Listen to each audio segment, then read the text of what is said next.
part of the Earglue Media family of podcasts.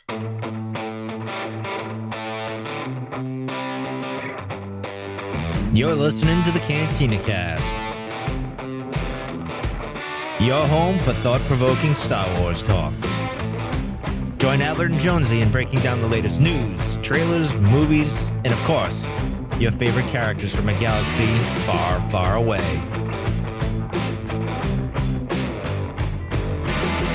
Hello, everyone, and welcome to the Cantina Cast. My name is Albert Padilla, and this is episode 294, listener question time. Again, we've got no shortage of questions, and this has been, again, one of the more fan favorite and I would say host favorite type shows that we do here on the Cantina Cast. So please welcome back to the show to help me get all this out of the way. Our very own man with a million answers, Jonesy. Jonesy, welcome back to the show, sir. How are you doing? I'm doing well, sir. How about you? I'm doing good too. Excuse the brevity. There's a bazillion questions here. Like we threw this out last minute, and man, they delivered. They just there's so many questions in here. That our patrons really brought it too in Discord. So we've got like 24 questions, and we do our best to paraphrase and get through them all. So we're gonna jump right into the news and keep it short, and then get right to it. Yeah. So let's talk about Deborah Chow. Speaking of news, so she's been tapped to direct the Kenobi series on Disney Plus. Now, I didn't know who she was, and there seems to be a lot of people that see this as positive news. I don't know anything about her. In fact, I don't think I've ever seen anything that she's done. I know she did an indie movie now called The High Cost of Living. Right. But have you caught any of her work? No, I don't really watch a lot of TV, and that's where most of her experience is at. She's done kind of one and two episodes across a bunch of different shows. Jessica Jones, the new Lost in Space, Better Call Saul, American Gods, Man in the High Castle, and of course she's doing 2 from The Mandalorian. She's doing episode 3 and 7, I believe.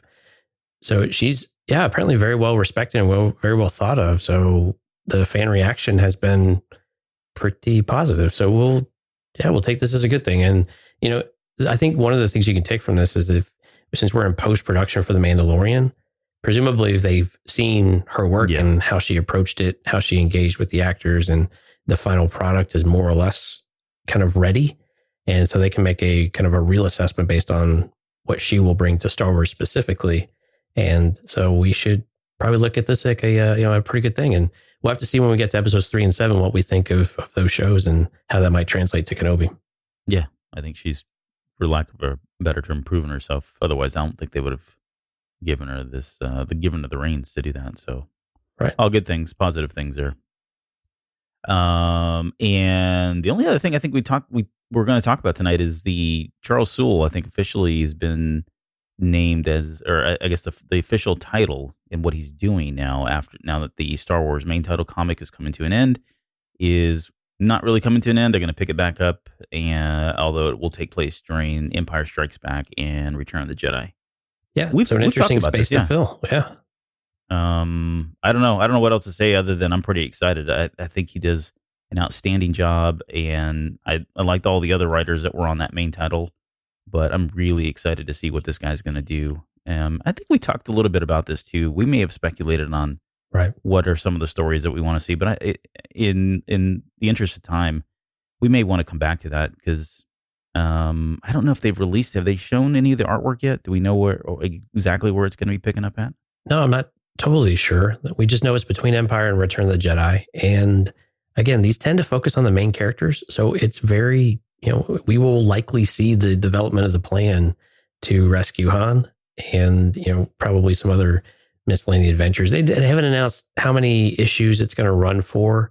I think the other thing that the flagship comic had in parallel with it was a Vader series as well, which was a really nice counterbalance to it. You had the Rebellion point of view with the Star Wars comic, and then you had the Empire point of view with Vader. And I'm hoping that we get some of that again, because I think that was a really interesting dynamic to be able to see both sides of what pieces were moving and how they were interconnecting and overlapping sometimes. And then, just to progress the story. I just thought that was a really interesting dynamic. And I hope they bring something like that back. But no real clear insight as to whether that's happening or not, at least from what I saw from New York Comic Con so far. Well, the rumor has it that Greg Pak is going to be writing a Darth Vader series that runs parallel to this. There you go. So Yep. that makes a lot of sense. I mean, that's how you do it. Yeah, it worked well the first time around, so keep it going. Yeah. I enjoyed it. That's great. Yeah, and then one little other piece of news that came out of New York Comic Con is the Clone Wars anthology, which is shrouded in a bit of mystery, but it sounds like we're going to have some fresh takes on some Clone Wars characters, some new stories coming out. And I think they've already announced one writer for an Asajj Ventress story. So that's pretty interesting for us. One of our favorite characters to kind of dive into from the Clone Wars. But is this something that you're excited to keep getting back into? More Clone Wars, even though we got the series coming to an official end, but to be able to get fresh stories out of these existing characters? Oh, yeah, absolutely. I mean, those characters are so deep now that to me, I won't say they're on par with the main saga characters, but certainly you could argue that some of them are even more, they've got more content around them. There's more stories, there's more backstory. We know more about them. We know more about what they do, how they act, how they think. So they almost are a little bit more interesting in some aspects, right? Because we've gotten so much information from them, as opposed to like the main characters that we see in the saga. So yeah, I mean, I'm pretty excited about it. And I don't know how long, did they say how long that series was going to go? No, they didn't. I didn't get a lot of detail from it, but yeah, it's not clear how many stories, which characters, how in depth it's going to go. But to your point though, I think it really shows you the richness of this era that we have. And really what the Clone Wars cartoon has really opened up for us from characters and from stories and for things you can jump in and out of. And I think that's really exciting. That's really a testament to George Lucas and Dave Filoni of what they were able to really craft between Attack of the Clones and Revenge of the Sith with this era, and just how much content we've been able to extract out of it and that we still want more is actually really impressive. Yeah. I mean, the seeds for days, right? I mean, they've just planted so many of those things out there for us. So cool. And there's a lot more. We'll come back on the next episode and hit a lot more of that content and probably confirm a few things here and there. As of this show, I mean, there was just a ton of stuff that was announced, and some of it is super intriguing, and we haven't had a chance to dive into it. So look for that on the next episode. Should be fun to talk about. All right, well, let's do this because we got a lot of questions. For those of you that are maybe listening for the first time or haven't heard one of these shows, we periodically will go through and solicit questions, sometimes feedback, thoughts, analysis from you all, the listeners, and we try to compile all that and get through as many of these questions as we can. So, and these are coming from email and Discord and social media and just about anywhere else that you can communicate with us. So, as always, we start with our Patreon members. So, you want to take who's the first one up on deck here? Yeah, so this is from RockCod82. After episode 9 comes out, and as episodes 7 and 9 are both directed by J.J. Abrams, if they are in sync with one another, will episode 8 feel like it doesn't belong in this trilogy? That's a tough one since we haven't seen 9 yet. Yeah, that one is. What do you anticipate if 7 and 9 feel like they're kind of synergistic? Do you think 8's going to feel like sticking out like a sore thumb? Well, I think there's going to be people out there who think that regardless if 7 and 9 feel linked or if 7 and 8 and 9 feel linked, I think regardless, there are people out there that are going to say 8 just doesn't belong in here. And I think Abrams is on record as saying that 8 didn't really derail the story that he was ultimately trying to tell. So objectively, I don't think it's going to feel as though it doesn't belong. Maybe, excuse me, is it beyond the realm of, having its significance marginalized in some way? I don't know, maybe. But I just don't think JJ would consciously try to do that. I don't think he'll try to write anything out or, not try to pick up on some of the stuff that Rian Johnson was doing intentionally. I just don't think that's where they were going. I mean, I get it can feel that way. And if you listen to the show, that disconnectedness has always been our feedback of 8. But at the end of the day, regardless of how you feel about the movies individually or as a trilogy, the problem is kind of more fundamental in that we didn't have this cohesive story from beginning to end with this trilogy and laid out and coordinated ahead of time. And that's what we got with George Lucas because he was the creator. And here they took a different approach and trusted each of the directors to kind of do that naturally. And with each director, remember that originally it was Abrams, Johnson, and Trevorrow. And I think they laid that out to those guys and said, here, you guys go create the story. And once Trevorrow left, they brought in Abrams. And so, I mean, it's just been kind of I wouldn't say it's a mess, but I think what we got is what we got. And they're good stories. I don't know. I guess it really it's all predicated upon how 9 turns out. If 9 has a way to do it, I think 9 can do it is what I'm saying. I think it can kind of link them all together, but I wouldn't be surprised if it doesn't go out of its way to do so and just tries to tell the story that it feels it needs to tell to wrap up all 9 of the movies, not just be hyper focused on the last trilogy. And I think that's going to, in the eyes of some folks, look as though 8 was, again, marginalized or just completely not part of this trilogy or whatever. Not going to feel like that anyways. But anyways. It's gonna come back to the characters and whether or not you feel like you've really picked them up from Last Jedi and you've continued to build on that, or if you feel like, I mean, again, it depends on 9, but that's how you make it connected, right? The characters, what they went through, what Poe experienced, what Luke's journey has looked like, and what Rey and Kylo where they're at. I mean, and Rose and Finn, of course, but it's all of these characters, you've got to somehow still pull them from where they were at in Last Jedi and still feed off of those interactions and those scenes that had a lot of weight to them. Okay. And so I think they can very much do it. I think the one character that will probably, ring true for Rockcod's comment, though, is probably Leia, just because we don't have any truly new content, new script to directly articulate this part of the story. So I'm expecting some level of disconnectedness there just because you don't have any options, right? And that saddens us greatly, of course. But I think that's the one area that I'm expecting to feel a little bit disjointedness. But JJ, I anticipate still really using what Rian Johnson left him and picking that up rather than jumping over it. And yeah, his movies will feel similar. J.J. Abrams, they should feel similar. They should look and have some of the same characteristics. So they will feel a little bit different, but they can still feel connected in an overall story and not lose that and not feel like we've got a giant mess or anything like that. So yeah. I'm willing to give them the benefit of the doubt. These guys do this for a living. So we have to give them the benefit of the doubt that they know how to tell a story and really finish it and make it feel like an overall saga and an overall trilogy for us. Yeah. Just, word of advice from Albert and Jonesy, regardless of how you felt about 8, go into this movie with an open mind and a positive kind of attitude, because I think you'll be surprised. I really do. It's JJ. So right. So Rockcod's got a couple other questions. We're going to come back to him. Just make sure we can get to some other ones here. But thanks, Rockcod, for the question. Yeah, thank you, sir. Cab, our buddy Cab, has a question. Says, what are the odds that Batu will show up in The Rise of Skywalker? It shows up everywhere else right now, doesn't it? Everywhere else. Yeah, I would like to say pretty good, just because it seems like they've almost got to, because they bring it up in every other bit of material these days. But I'm going to put the odds at like 50, 60%. I think it's a fair shake. At least maybe that it's referenced. Maybe if we actually go there, but maybe that it's referenced. So again, I'm probably leaning closer on maybe it's not showing up, but it's still got to be referenced somewhere, I think. Yeah, that's kind of my thing. Name only, right? I'd be super surprised if it's... Or Black Spire specifically, yeah. Yeah. I'd be really surprised if it was showcased as a pivotal location or something like that, right? I don't probably seeing it happen.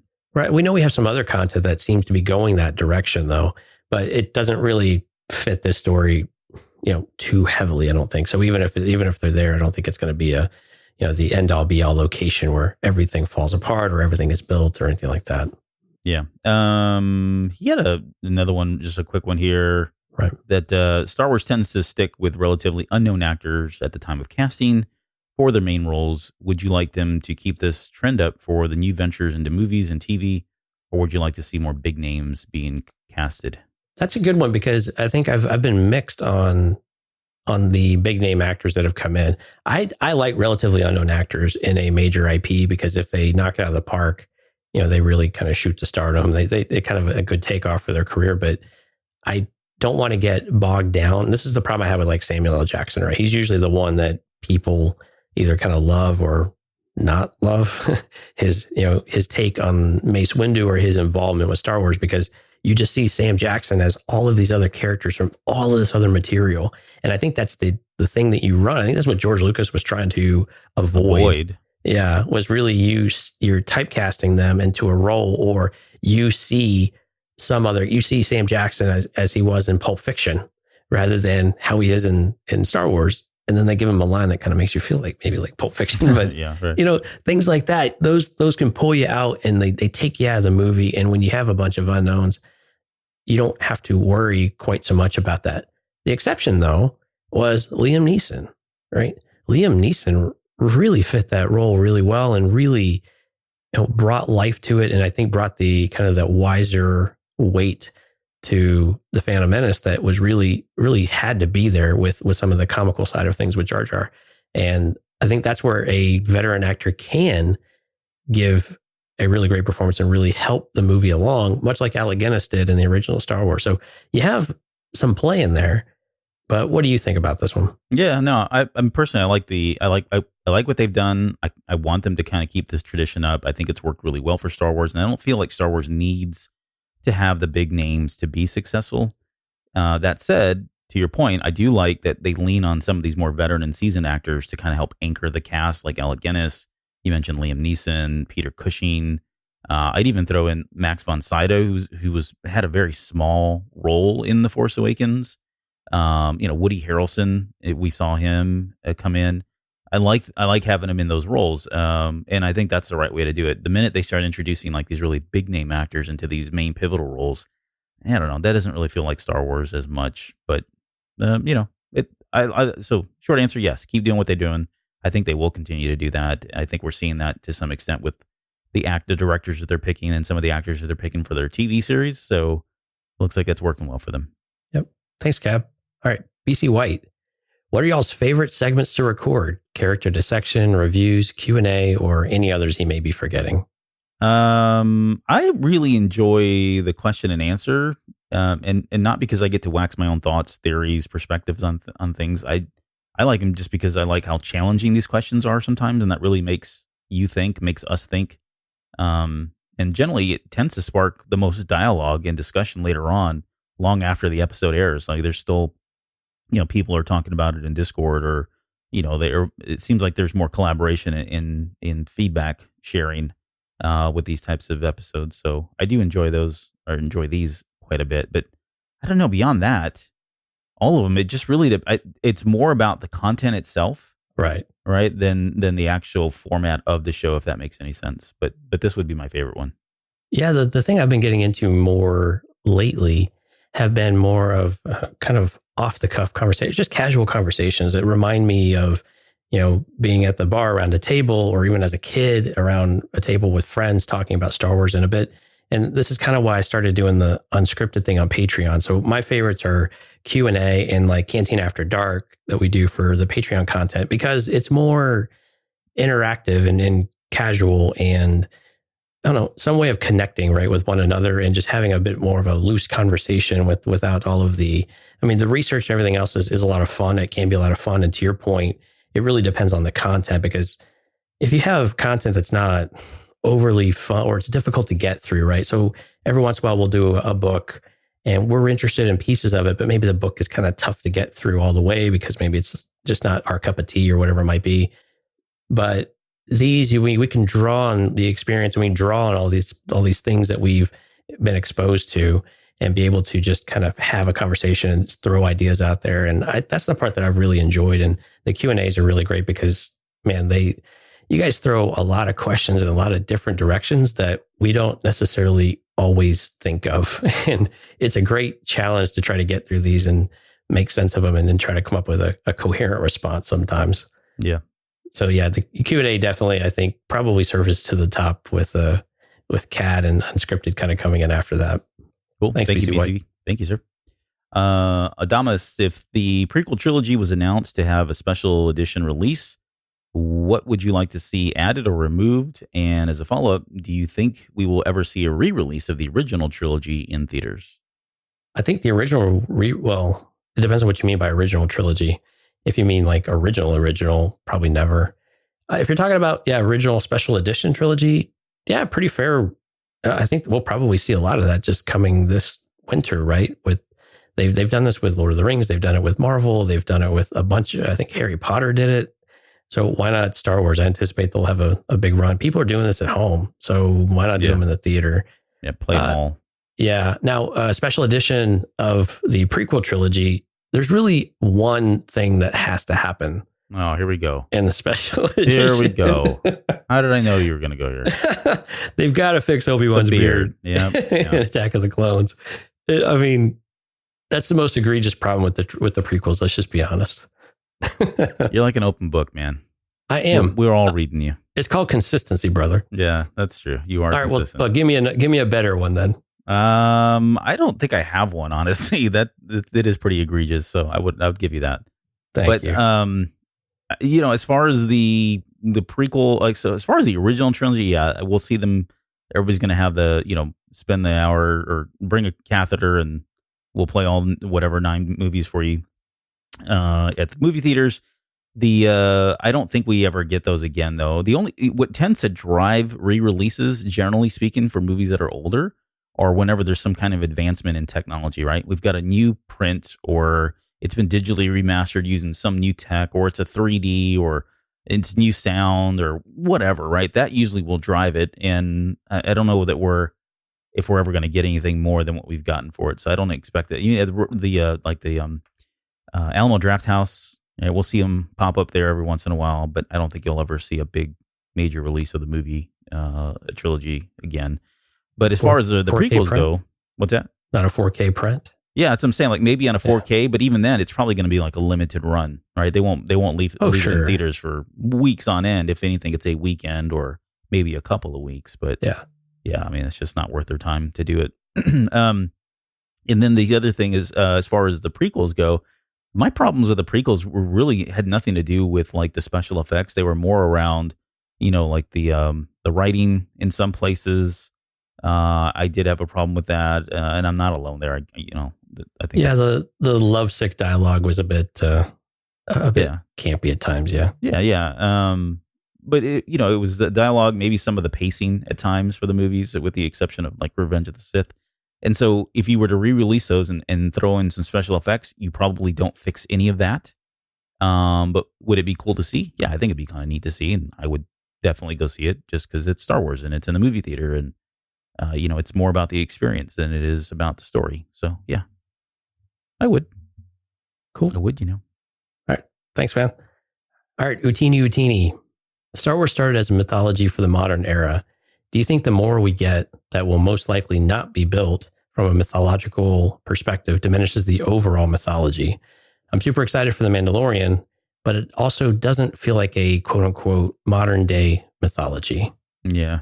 Of course, that's a very astute observation coming from Utini. And I think if the main titles, should there be main titles or main saga movies in the future, as long as they continue to be released, I expect those to kind of bear the burden of ensuring that they are adhering to some modern day mythology and that is alive and well. But when I've always looked at like animation and books and comics and now television, that was always kind of like supporting documentation for me. So they probably don't need to be, that stuff probably doesn't need to be as bold or as grandeur as like the saga movies. And I'm okay with that. But, huge bonus if they can, and props if they can get it there. I guess we'll kind of see where these new shows go to accomplish that. But in terms of, does it diminish the overall mythology? No, I don't really see it as diminishing. I think they're kind of they're on two different levels. And again, they're more supporting documentation for the overall, that modern day mythology. So it's more context and help build the case for the overall saga of Star Wars and what that is. Yeah, and to piggyback on that, I think The Mandalorian is a good example, right? Is The Mandalorian supposed to really fit and adhere to a mythological type of perspective or way of storytelling? And a little bit, but I kind of agree. Probably not like we're used to. It's going to be potentially more linear storytelling, and then you get little callbacks and things like that. Not so, steeped in a Joseph Campbell type of way of telling stories or a way of analysis or analyzing stories. It's tough to speak tonight. But I don't think it overall diminishes it. I think I'm with you. I see this as supplemental content in a lot of ways. Now, if they want to start a new saga, so to speak, or a new trilogy, I would expect them to, again, borrow on these mythological ideas. They've got to root it in something. And Katie, of course, has given us the heroine's journey and things like that. She's talked extensively about, and we've got the hero's journey with Luke. So, I mean, it's you have things you can continue to use and reuse because it's a lot packed in there. And if you haven't seen the Joseph Campbell special that was aired a long time ago, I think it's on Netflix, really should go listen or watch that. It's, I think, 6 or 8 episodes that are a couple of hours each. And it's really, really jam-packed full of information. And you can see and theorize how Star Wars might fit in other ways beyond what we've seen on screen with Luke and Rey and Anakin and all of these other characters. So I think there's ways they can continue to do it. We'll have to see how these movie makers want to, bring their visions to life and how they want to do that. But overall, I think we're still going to get some good story. Is it going to fit mythology? I don't know. I'm hoping so. Yeah. It seems like it kind of has to. You got to bring these things. Still have to be bigger than life for Star Wars, I think. Yep. Thank you, sir. Thanks, Atini. Rondale, yeah. Rondale says, I did it right this time. how do you guys think Palpatine was brought back or stayed alive? Our Lord Emperor and CEO Mike Rondo put it like this today in Discord. How the hell is Palpatine still alive? Yeah. So if Mike doesn't know, I don't know that anybody knows.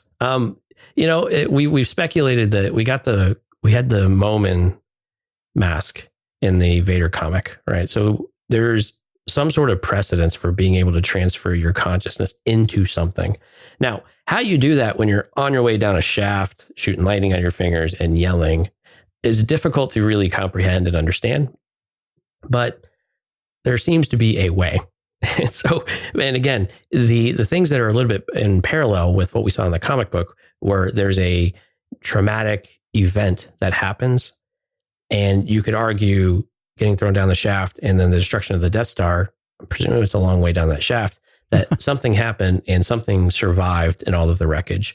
Now, to me, it seems like it would be a bit more expansive. It's not going to be a singular object, but a bit more expansive, right? So I think that's would be interesting to see how 9 plays out. Do you have any speculation on that front?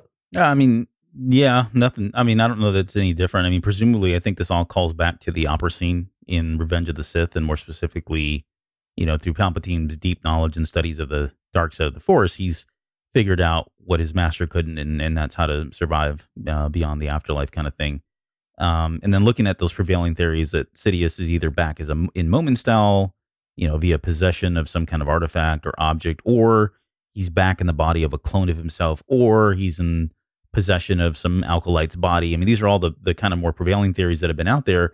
In all of those instances, in all of those cases, I think it's fair to say that essence that we see leaving out of the shaft, I guess that's what I'm saying it is now officially. It's his essence, his spirit, his ghost, or whatever it is that we see kind of shooting up out of there. It leaves, goes out into wherever he is in 9 or wherever he was, and he becomes alive again. Again, I have no idea. This is like uncharted territory because he's doing something that no other Sith has ever done. So it's really, they can kind of write the book however they want to, in terms of that. But it is going to be interesting, to say the least, if it really is truly Palpatine in some way, in some form. And that's not, possessing another person or not possessing some type of object. It's I don't know. It's going to be interesting how he does it. Again, I think it all goes back to he figured it out in unnatural ways that the Jedi don't teach you, kind of thing.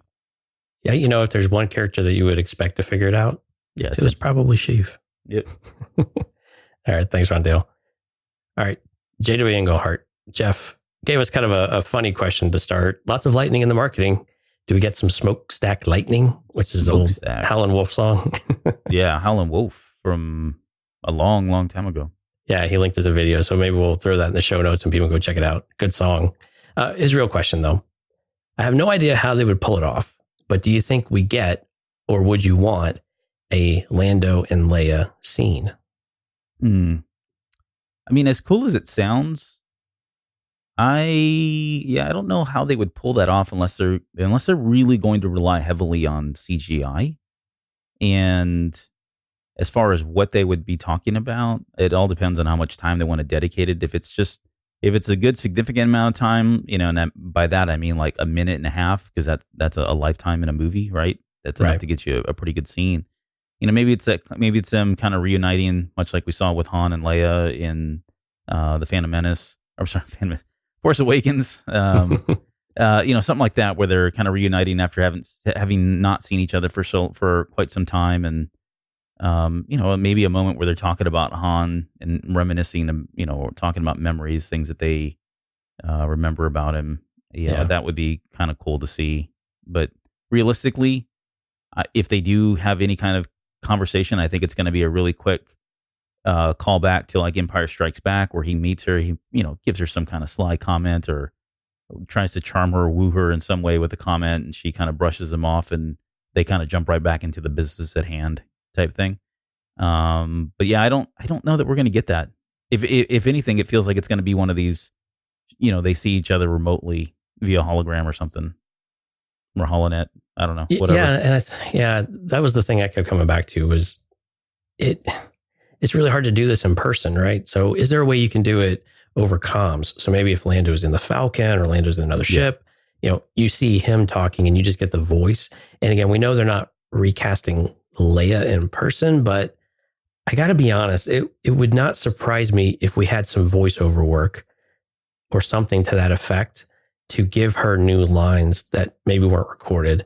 And I don't know if that would make JJ's claims be false or contradictory to what he's told us, or if that would just be somewhat expected, because I mean, man, she was supposed to be pivotal in this movie. Yeah. And it's difficult to draw back from 2 movies ago or from another movie ago and saying that you can make all these lines work and fit that narrative.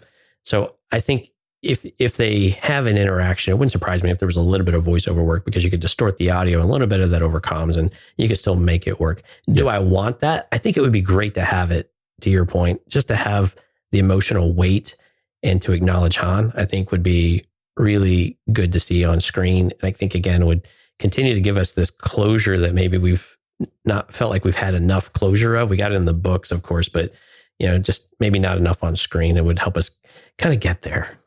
Yeah, I mean, it'd be cool if they had like a moment where what would Han do kind of thing, or I miss him too kind of moment, right? That'd be kind of neat. Subtle and kind of help the older folks have some more stuff to do and say in this trilogy. Hey, just quickly, Jeff, I want to go back to Jeff's first question.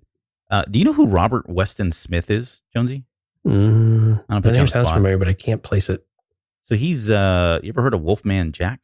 Yes. Yeah. So he was like that radio DJ for a while there, I don't know, right. 70s, 80s. Yeah. So he got his name from from Howlin' Wolf. Because if you listen to Howlin' Wolf, the way he sings, you can hear that growly, raspy kind of thing. And that's where he got Wolfman from. And then the Jack part was just, Jack was, hey, Jack, that kind of thing during like the 60s. It was kind of a hipster thing to do or whatever. That's how he got his name. So there you go, Jeff. That was for you. Nicely done. Channeling the basement. Youthall. The more I've been letting this simmer, the more I'm starting to think that Palpatine is back, a la Momin Sith Ghost style.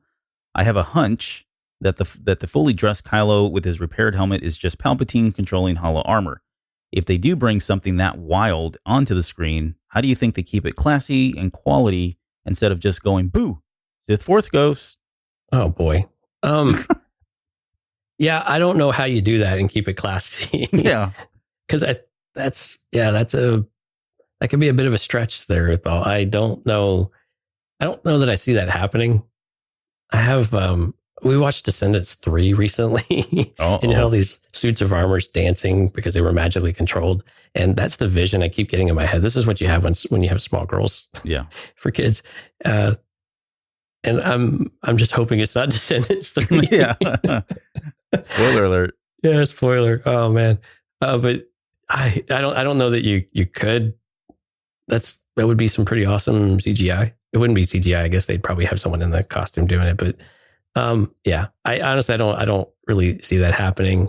And it would be more of a, I don't know, possession type of thing of a person, I think, rather than a hollowed out bodysuit and the helmet. But again, could the helmet be representative of something? Maybe. But yeah, again, we don't need this to be cheesy or to go that far off the deep end, because I think you're right. Otherwise, this would be like, Sith Force Ghost jumping out of the creepy crawlies and all that. Yeah. I think if they go with something like a Sith Force Ghost, which is just weird thinking about and saying all these years later, it needs to be creepy. I think it needs to be terrifying. And I know you can only go so far with a PG or PG-13 rating, but like this should be some kind of malevolent force that or kind of a scene where it manifests into like the spiritual form, and I don't know, like you get these shades of like poltergeist or like some kind of demonic possession, not like the Casper the Friendly Ghost stuff that we see from the Jedi. Right. Like I think a Force Ghost would be from a Sith would be something like a poltergeist, something like a real ghost, something scary, and being able to do a lot of things and manipulate the outside world kind of naturally. Whereas, it seems like the Jedi have a hard time or had to get to that point. Something like that seems like it would become naturally for some, evil dark side ghost of some type. Well, so right. And now that we've seen what Yoda was able to do in Last Jedi, You're right. Having a Sith version of that sounds pretty insane. I mean, like a good insane. Like it could be really crazy cool and really threatening, which I think is something we always like with the villains, right? You got to have someone that actually feels like your heroes are in danger. Yeah. And if you buy into Rendemption or Bendemption, something that really has this catalyst type of moment that makes your character want to do something different, right? And so I think that'd be really cool. I'd like to. Yeah.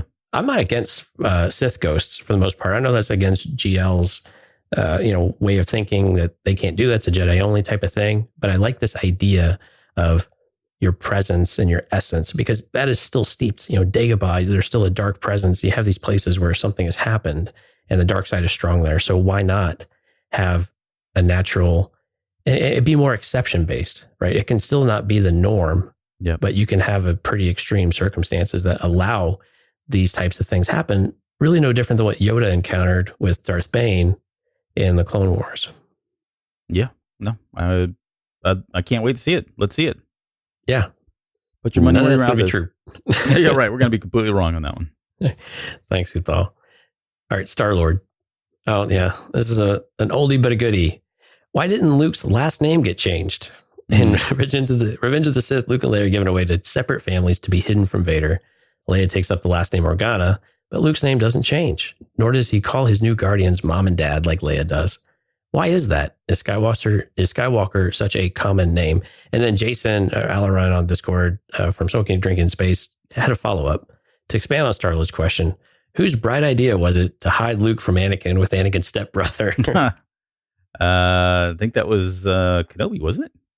Yep. That was Obi-Wan. Obi-Wan. Full of great ideas. Yes, sir. So the first part, I think George Lucas has been on record as years ago. I think that question came up. And the quick answer is that, at least from George Lucas's perspective, was that, yes, this was a common name like Johnson or Jones or Rondu, whatever, right? There's a lot I'm of not sure about that last one. Well, okay, maybe not the last one, right?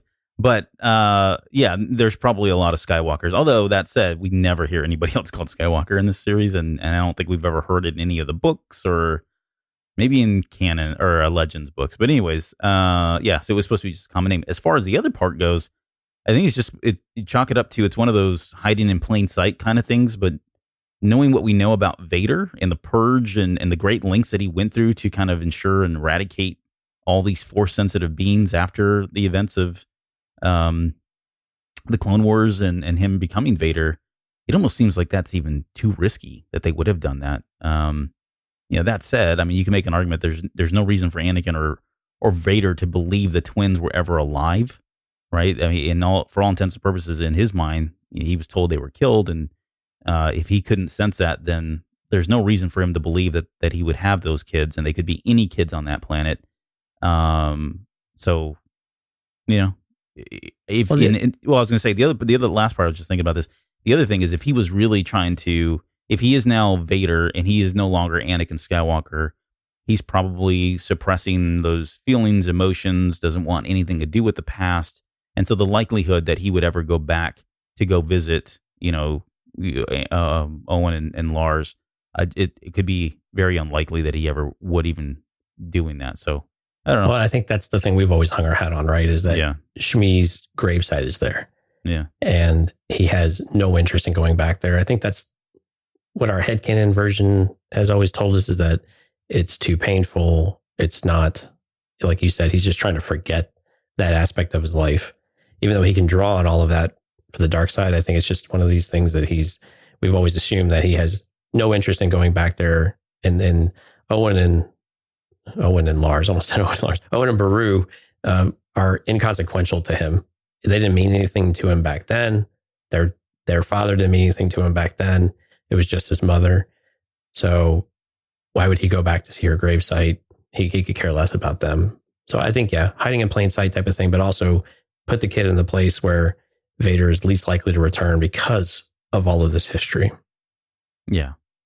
Yeah. The counter argument to that, and I'm not saying it's right or wrong, is that the universe or the galaxy is massive, right? And expansive. So why not stick him anywhere else but that planet? But anyways.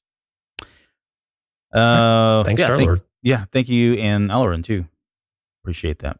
Pistol Fury, is Jakku a Force Nexus? Seems too coincidental that it would not only be where Rey matured, but also the place where Finn turns from good to evil, ensuring he goes on to play his part in the Resistance. I'm sorry, from evil to good. Read that wrong. If so, does this also hint that Finn is at least Force sensitive? Ooh, that's a stretch, but yeah, a little bit of a stretch. But I don't think we've been given anything to believe that Jakku is a Nexus point, right?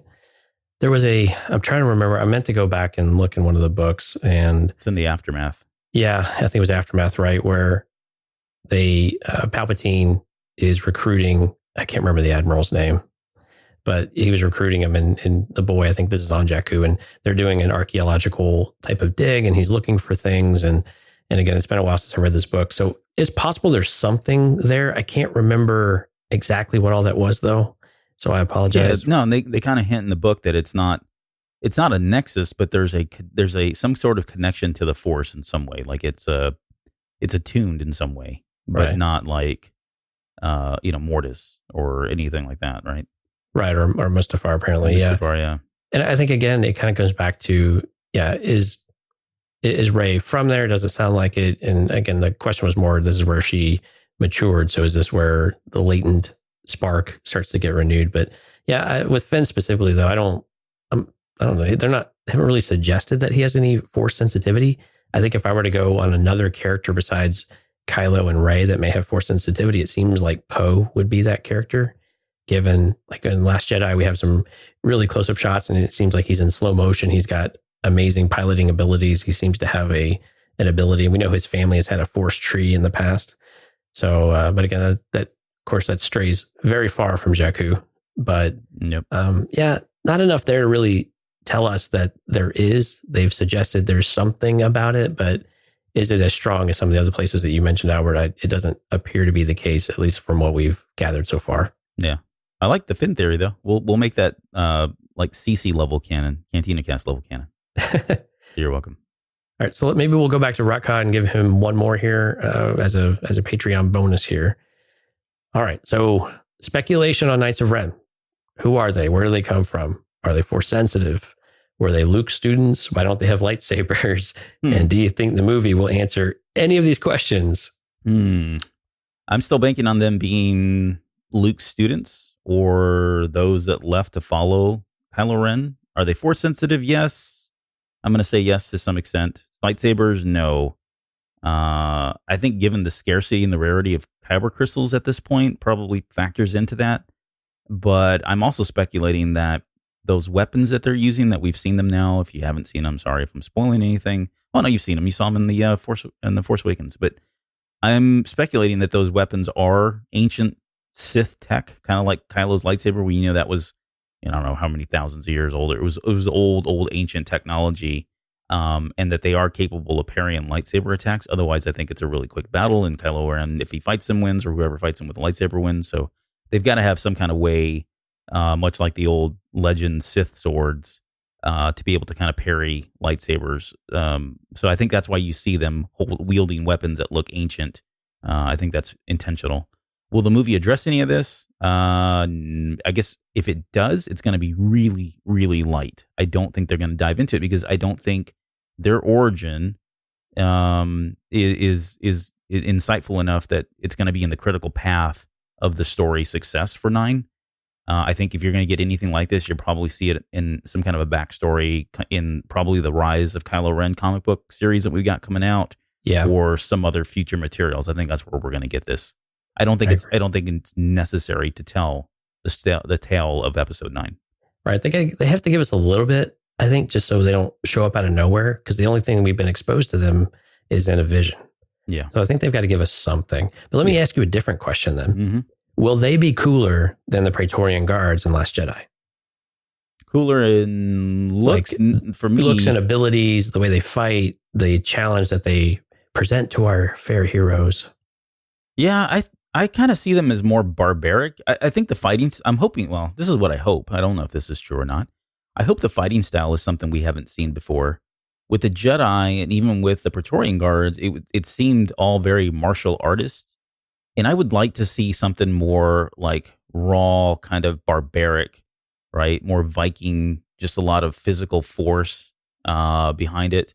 You know what I mean? Rather than the unpredictability, not as much not circumstance, but form and things like that too. Yeah, exactly. That would be kind of cool, just to kind of see them like be these savages and really throw whoever they're fighting on their heels because of that. Because I don't know, they're unpredictable. Yeah, that would be kind of neat. That would give them a different aspect of than we've seen ever in Star Wars, at least on film. But yeah, so I guess the answer is, would they be cooler? If that's the case, I think that would put them up as being cooler just because they're different. But I really like the Praetorian Guards and how they looked and how they fought. I mean, they were just, when that dude takes out those two and puts them together, or breaks them apart. Oh, it's just, it's cool. It's cool stuff. Gets the blood going, huh? Yeah. Cool. All right. Thanks, Rock Cod. All right. Let's switch over to some Facebook questions. Facebook. Kevin Mullen. Kevin's big our good friend Kevin. Dave Filoni has said fans will understand why season 7 of the Clone Wars will be the last one. Do you think the final episode will end with Grievous's abduction of Palpatine and lead directly into Revenge of the Sith? You know, I'm a little bitter about the original Clone Wars cartoon because they tried to do something similar, if you recall, right? So they tried to explain in one of the last scenes, Mace Windu force crushes Grievous's ribcage so they could explain the cough, right? Mm-hmm. And it was okay. But again, from a lead-in perspective, that was pretty weak, I think. So I think this one, Filoni's comment, I don't think we're going to go the abduction route. I don't think we'll see that. But I definitely think we will see, I think we're going to experience Order 66 from their perspective, which I think would fit. This is why this has to be the last one for the Clone Wars, as well as I think it's going to have a direct tie into what we saw or what we read in the Ahsoka novel. And that we'll be able to fill in some of the gaps that they kind of touch on in these flashback type of scenes. And I'm really looking forward to that part. But I think it's going to be more the Order 66, the final battle, the Battle of Mandalore. I think those types of things are just going to feel very, very final for the Clone Wars because it's time for the Empire to rise and take over. And I think it's going to be more that transition that'll make it feel like the Clone Wars is over. And quite honestly, Ahsoka's innocence is kind of gone. And I equate the Clone Wars kind of to the innocence of Ahsoka these days and her journey throughout, these 7 seasons. And I think this is really kind of the ultimate, part of that. And are we going to get a little flavor of what happens to Anakin or Obi-Wan? I think those are other good questions if we do get to the Order 66 side. What about you? Yeah. I would agree. I think like, I think it's too on the nose if they give us that as the final episode. I don't think they need to do that. There's probably other things I'd want to see first, and not to take anything away from it, because I've always wondered, okay, what happened? How did he become a prisoner and all that?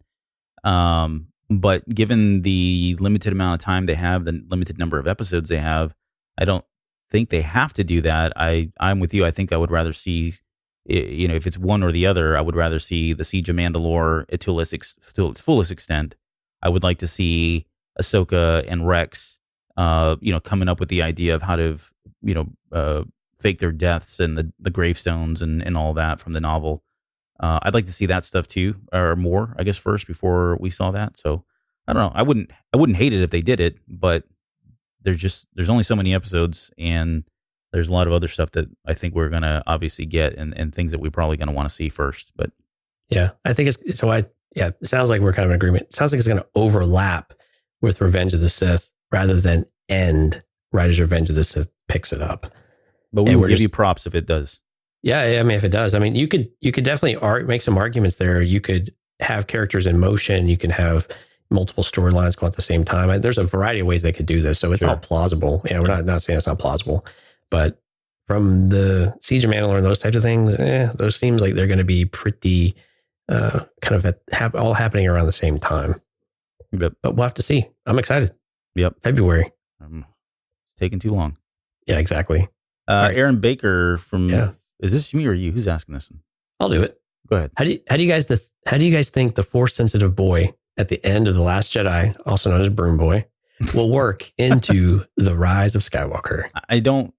Well, and Aaron, we've joked about it on the show before, even when Last Jedi came out, that was going to be right. He was going to showcase in this movie, but I don't think he does. Honestly, I think he was just really representing something larger, something bigger, and that the Force was alive again, and that there was hope again in the galaxy and that kind of thing. I think he was, again, just more of a symbol than a character. Now, that said, who knows? Depending on what they do, whether it's a comic or a TV series or they're out of stories, they could go back to the well and say, you know what?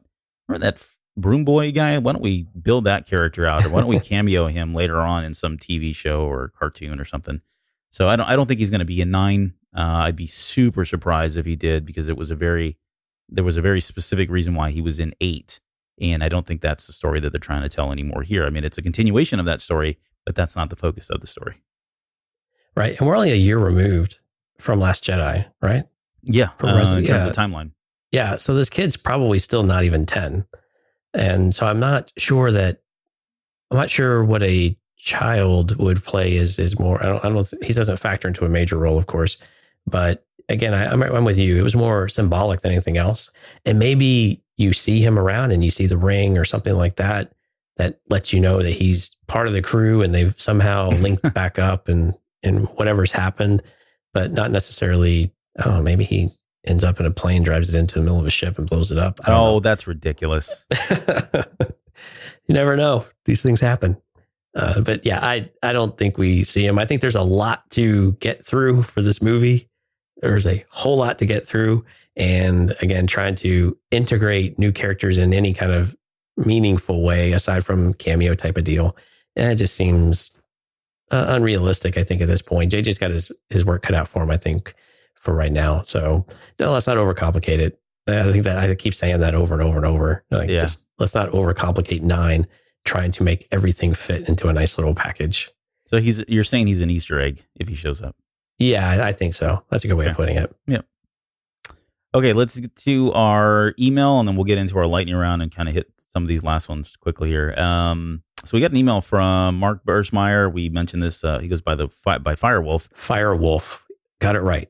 Firewolf, yeah. We mentioned this on the last episode, but here's his theory, thought, question. And let me pull it up here. I think I lost my place here.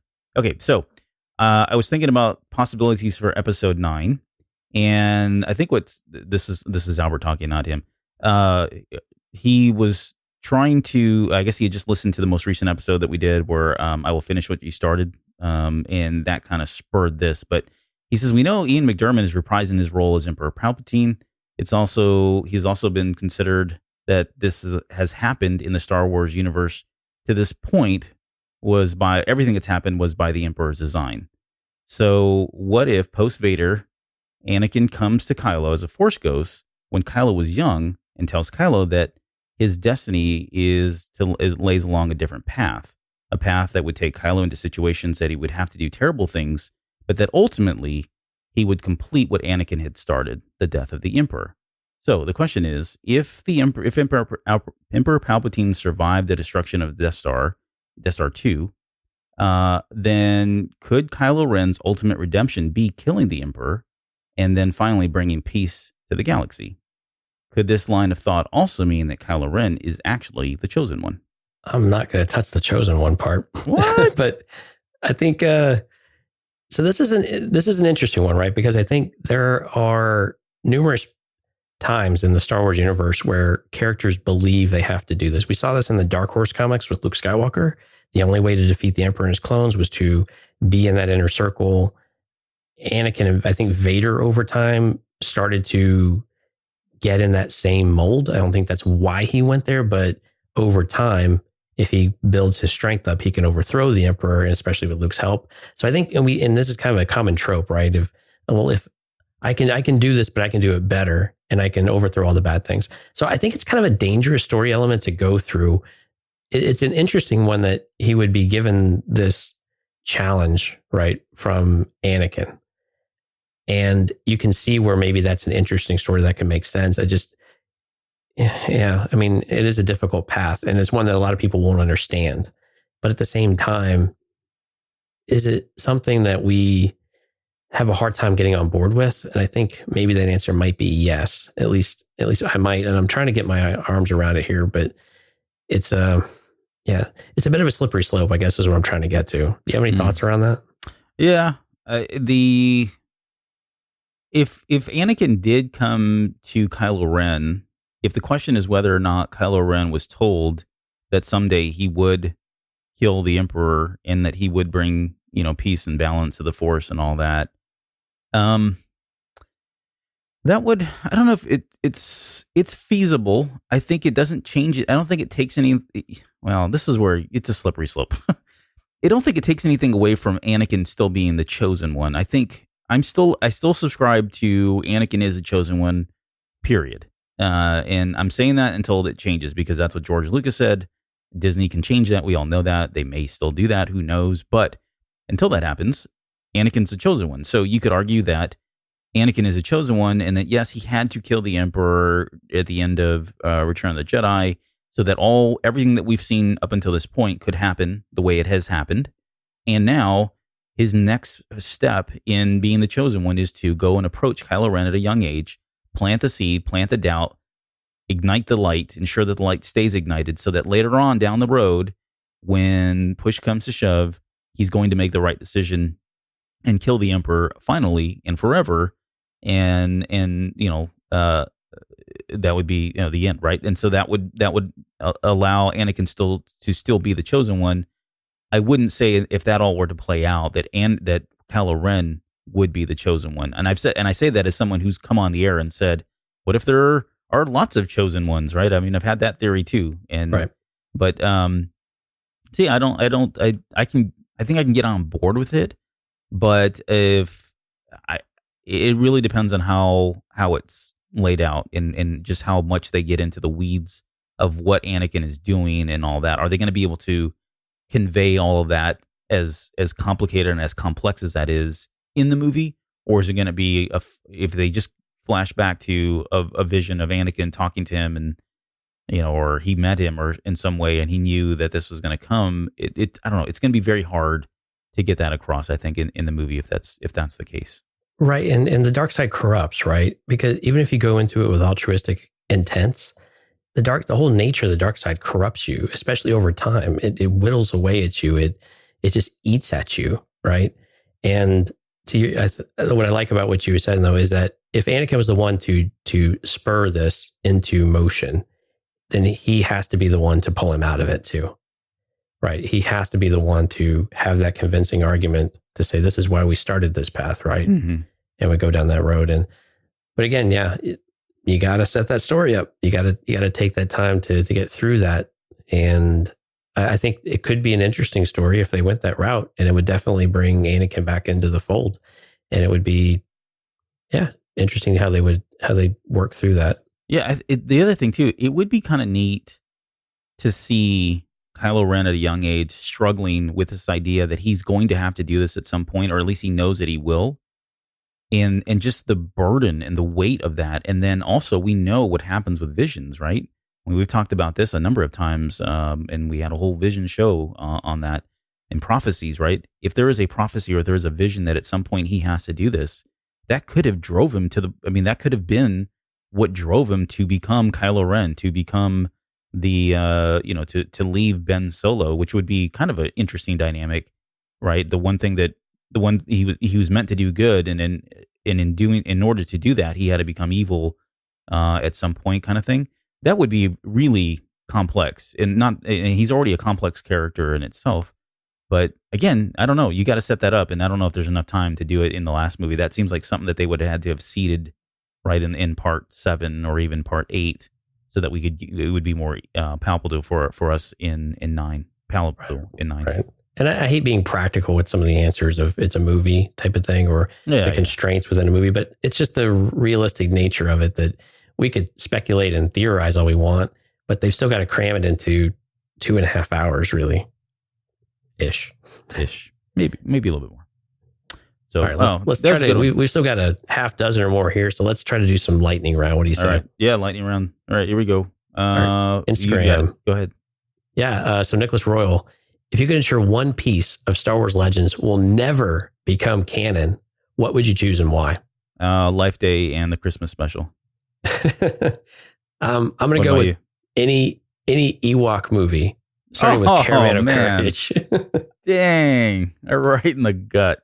That's fine. Let's get the low blow out of the way. Yeah, that was low. Nuthead Red says, does Lando have possession of the Falcon at the end of episode 9? Oh, I like that one. I'm going to go with, I think so. And him and L3 are reunited once and forever. Whoa. It's a kid show. Yeah, I think, me too. I think it'd be awesome, honestly. And if they could give them a moment where never mind. Go on. Yep. It's just going to go down a weird path. All right. And then Noah, last one from Noah here. Episode 2 clones or Clone War clones? Clone War clones. Yeah, I agree. I mean, it's not even a contest. Yeah. Well, I mean, to be fair, Clone War clones had multiple phases. True. But yeah, they had all the variation, all of the cool designs, and then they started getting that Revenge of the Sith style, which was pretty awesome. Yeah. No, they got more personality too. I mean, it's kind of an unfair question, but yeah, you got a lot more content with Clone Wars. Yeah, absolutely. Well, and then you get the original Clone Wars series with the ARC Troopers. I mean, we had them in the Filoni Clone Wars too, but I like the other ARC Troopers just a little bit better. From Discord, Shamus15, many Bothans died to bring us this info. Why have we never seen Bothans? I may be wrong, but I think Lucas didn't allow Bothans in any stories when he was in charge. But now that he's not, we still haven't seen any. So we have to assume that the reason he wouldn't allow them in any of the stories is still in play. So my question is, what is your opinion, and why are they missing, Jonesy? Well, they're spies. You're not supposed to know what they look like. You know what they look like. And that's the easy answer, right? I could be one. Right. I think the other answer is they just haven't got to it yet. Yeah. I mean, we saw them in Legends. They look like, I wouldn't say dogs, like mule heads. I don't know. Like a half mule, half dog kind of creature looking thing. I'm sure that's one of the things that GL did not like about the Legends material. I don't know. They looked weird. Like in my mind, they always looked like, and I forget the name of the race, but the one that rats out the Falcon in episode 4. Oh yeah. Once he picks him up and he's got the long snout and the hood and all that. I always, for the longest time as a kid, I thought that was a Bothan. And no, they're I don't know why I always visioned it. You know, the creature in the cantina that's like a kid, like screaming for his glass of milk. Yeah. That guy, yeah. That face, not the characteristics maybe. Oh, okay, gotcha. That face is what I always equated to Bothans. Yeah. But yeah, they're spies. You're not supposed to know who they are. Yep. They could be you. They could be me. They could be anybody. All right. Jason Alaron, good friend of the show. Maybe I'm missing something from the comics or supplemental material that I haven't consumed. But how is it that the rebellion finally took down the Empire and supposedly unified the galaxy, but seemed to be in a worse position at the start of the latest trilogy with the Resistance? Wouldn't they have learned from the past and maybe have set up some type of standing military or defense force? Yes, I agree. Supplemental material, my friend. Yeah, you got to read all that. It's in like the New Republic and the Leia book. Yeah, the Leia book was in there. What does it call it? Bloodlines has some in there. Yeah. Oh, yeah. Bloodlines. That's what I was thinking of. Yeah. So in a nutshell, Jason, basically, they started seeing signs of a building military with the First Order, or what they didn't know was the First Order specifically, but they saw signs of a military buildup, specifically Leia in a smaller group. But there were people inside the Senate who were in league with all of that. And so they wanted to cover it up. Yeah. So they had one senator, killed. Sorry, spoiler alert. Anyway, but they basically didn't trust Leia because then her past started coming out and that she had lied and all these other things. And so she was kind of cast out a bit. And so she had to start doing it on the side. And that's where we get this disconnect in this when we get to The Force Awakens, when we get a bit of a conflict between the New Republic and the Resistance. Yeah, La Resistance. And then, even in the Resistance cartoon, right, we still get that, they are still at odds for some reason. And it all stems back to the Bloodlines book and some other intermediate material that have come in between. But generally speaking, you're right. We thought everything was a nice, happy place. Mm-hmm. But clearly, disorder, chaos, those things still reign supreme. There were those that were trying to, and that was that was the original plan. They just got derailed.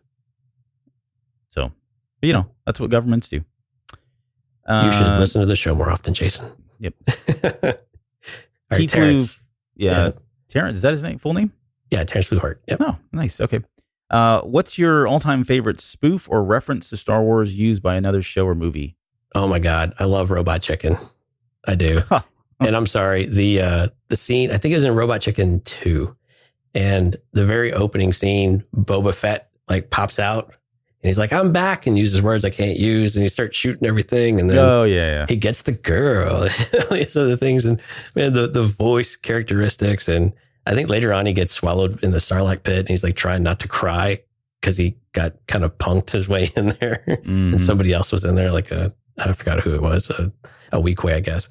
And but anyway, I just love Robot Chicken, though. And they just do so many variations and variables to that. And it's just so much fun. What about you? Man, I got a lot of them. Hardware Wars is one that just, as a kid, that was one of the very first ones that I'm really showing my age now. But Hardware Wars was just, I don't know, it was so cool at the time because of just how big Star Wars was at the time and how there really wasn't anything prior to it. It was the first one. I got to give props to Troops. You guys remember that? Was it Troops? Am I thinking the right thing? Yeah, Troops. Yeah, Troops. Troopers. That's what. Yeah, sorry. Yeah. I haven't seen it in a while, but when that came out, in mid '90s, that was huge at the time. The Spaceballs movie, definitely that whole line of the Schwartz and as one, and then also yogurt and the merchandising where the real money's made, and Spaceballs, the flamethrower, right? That was just kind of comedy gold for me.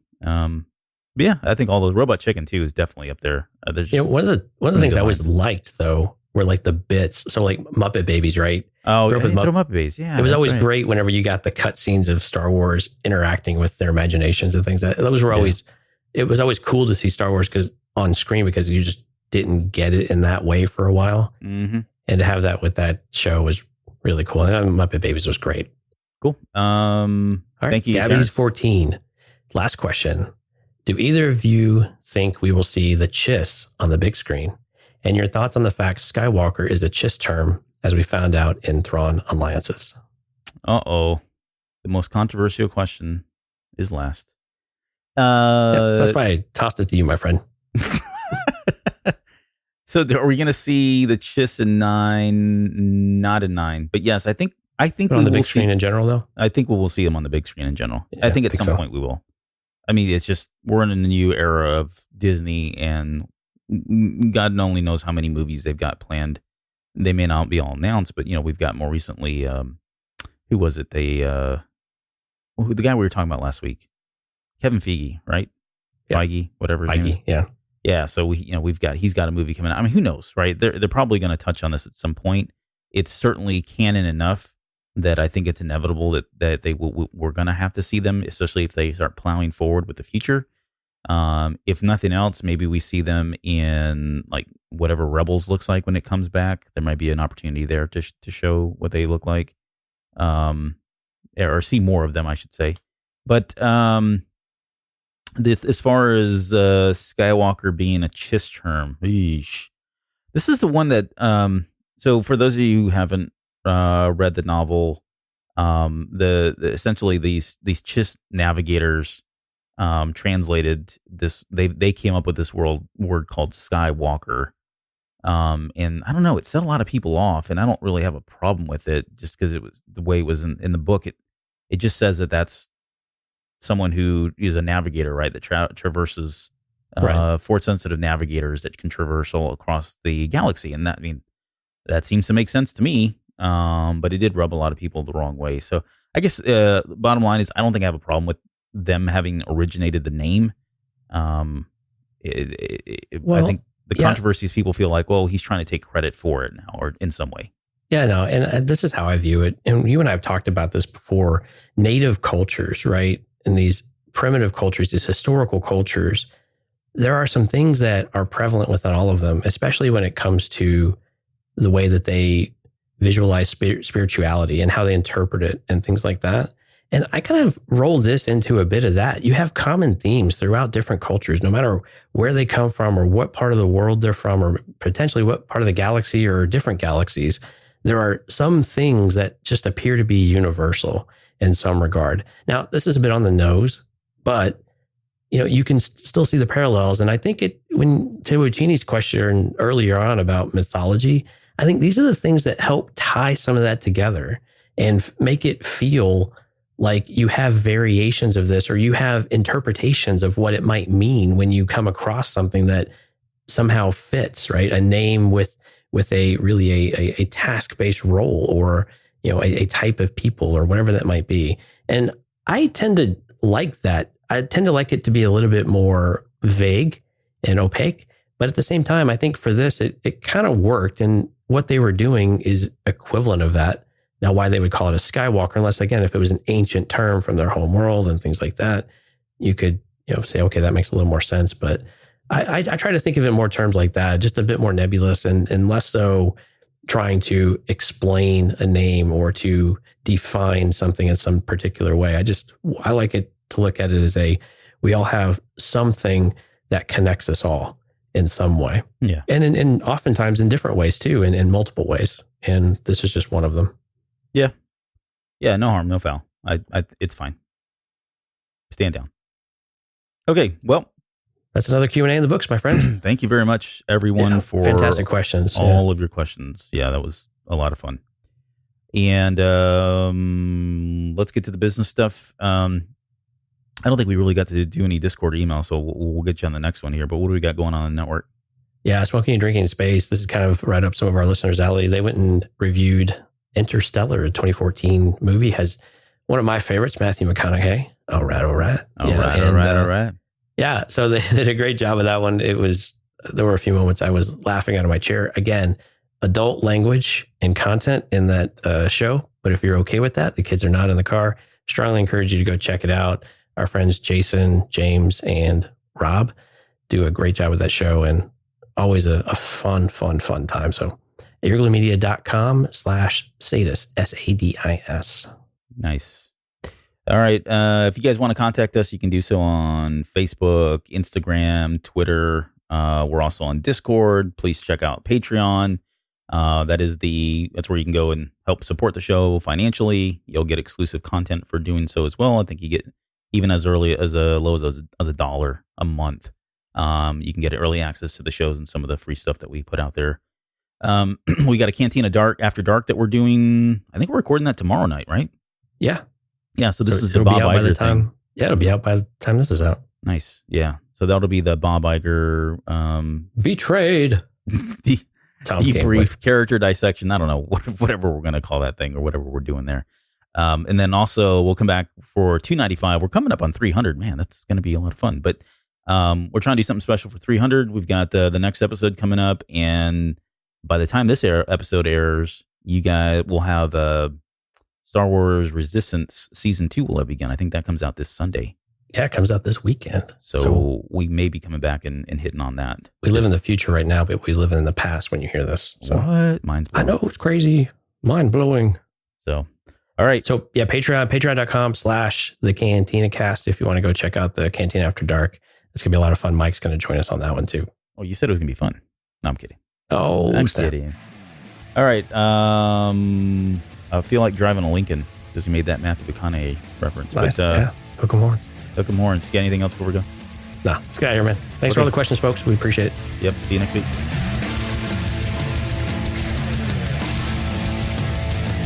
You're still listening? Wow. That's amazing. Well, I'm here to give you the disclaimer.